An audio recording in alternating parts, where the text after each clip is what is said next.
Hey class, today we're going to look at section 2.1 for college algebra, which we're just going to do a couple pieces of. We're going to look at how to evaluate a function, and we're also going to go over interval notation and apply it to domain and range.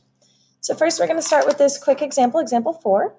I have an f of x function equals x squared plus 3x plus 5, and I'm going to evaluate this. So what that means, if I have f of 2, for example, f of 2 means I'm going to plug 2 in for the x. So I'm replacing the x in our function with a 2.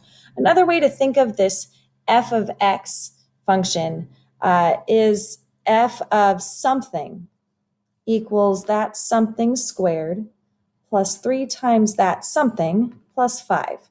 So x is a variable, and what a variable is, it stands for a blank. It stands for anything that you want it to be.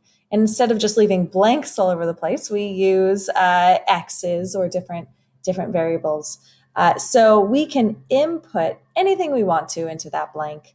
In the first case here, they want to input a 2. So I can actually start by just writing the format of my function with blanks and then going through and filling in the blank with our input, which in this case is 2. Then I can simplify. 2 squared is 4, plus 3 times 2 is 6, plus 5 gives me 15. So this was a fairly simple example. Let's look at one that's a little more complicated. F of x plus 3. So again, I can start by drawing blanks for my general format for f of x in this equation, and then input x plus 3 into those blanks. So I'm replacing x with the x plus 3. Now I have a little bit more work. X plus 3 squared, we need to remember we cannot distribute a squared. We need to take x plus 3 times x plus 3 and multiply that through, plus 3 times x plus 3 plus 5.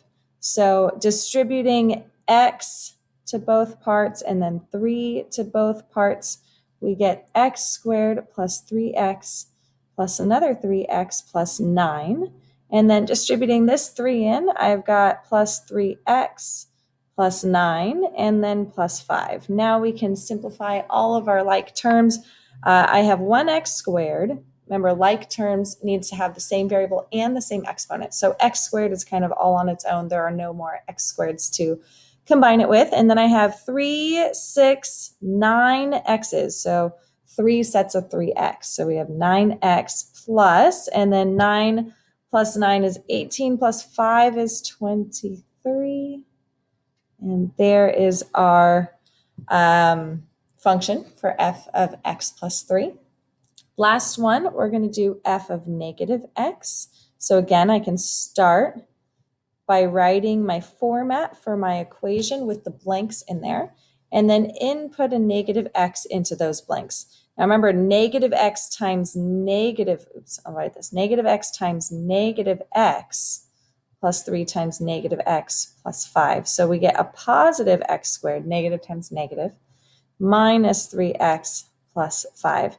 Now this is gearing us up for looking at things like whether a function is even or odd. Just a little note, we're not going to go over it today, but if a function is even, an even function, not an even degree function, but an even function, it's slightly different, then f of negative x will be the same as the original function f of x. And we're going to see that later. So this is just kind of gearing us up towards that. We're also going to be doing composite or composition functions, where we take one function and put it into another function, like f of g of x. And we're going to need this skill when we get there as well. So it's good practice right now. All right, moving on, interval notation for domain and range. So in interval notation, we're going to use square brackets or rounded brackets, depending on if the endpoints are included. So we're going to use square brackets if the endpoints are included in our domain or range, or intervals, whatever we're talking about. And we're going to use open brackets or parentheses or rounded brackets if the endpoints are not included. All right, so some examples here. Let's say I have the interval that goes from 2 to 10 I don't include the 2, but I do include the 10. So another way to think about this is I want all, and we'll make this an X number line, X values greater than 2 and less than or equal to 10. So we've seen this kind of inequality format. Writing this as an interval notation means we would have a rounded bracket for 2 because we're not including the 0.2 in our interval. And then it goes to 10, so comma 10 with a square bracket.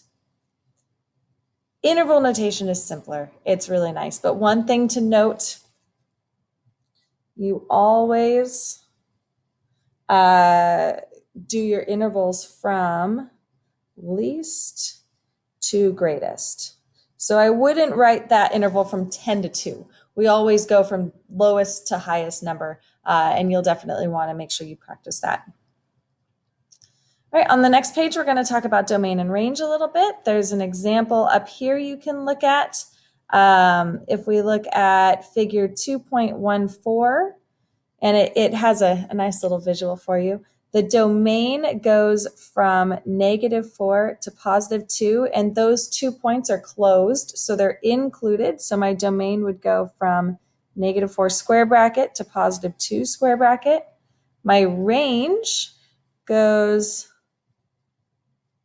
from +1 to +5. So what are those y values? Again, there are no open circles on my graph, no holes or anything, no asymptotes. So I'm going to include all of those. So from 1 to 5, not 5, whoops, 4. That goes to 4. Sorry about that. All right, so let's do a couple examples here. Now this one has an open circle, so it gets a little bit interesting.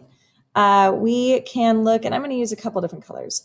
So domain, what we can do is kind of figure out where the boundaries, vertical line boundaries are for our graph, and where do they hit the x-axis. And then be careful, this one is open. So what we want to do for the domain is we want to go from -2, and we want to include that because that has a closed circle, so we're including that value. And then we want to go all the way to 1, but it's an open circle, so I'm not going to include that, so I'm going to use a rounded bracket.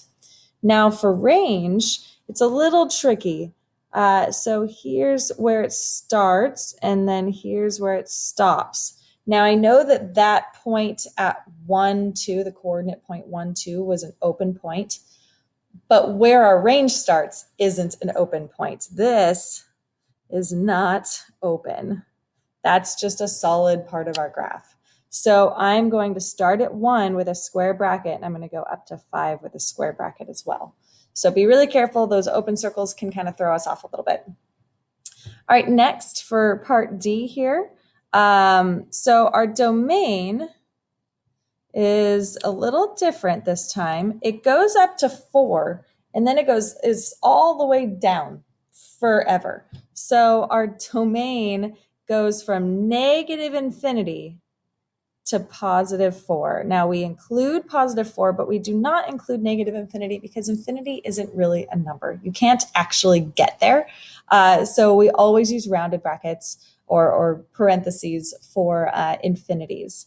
And then for our range, the lowest point on my graph is when y = 0, and then it goes up from there.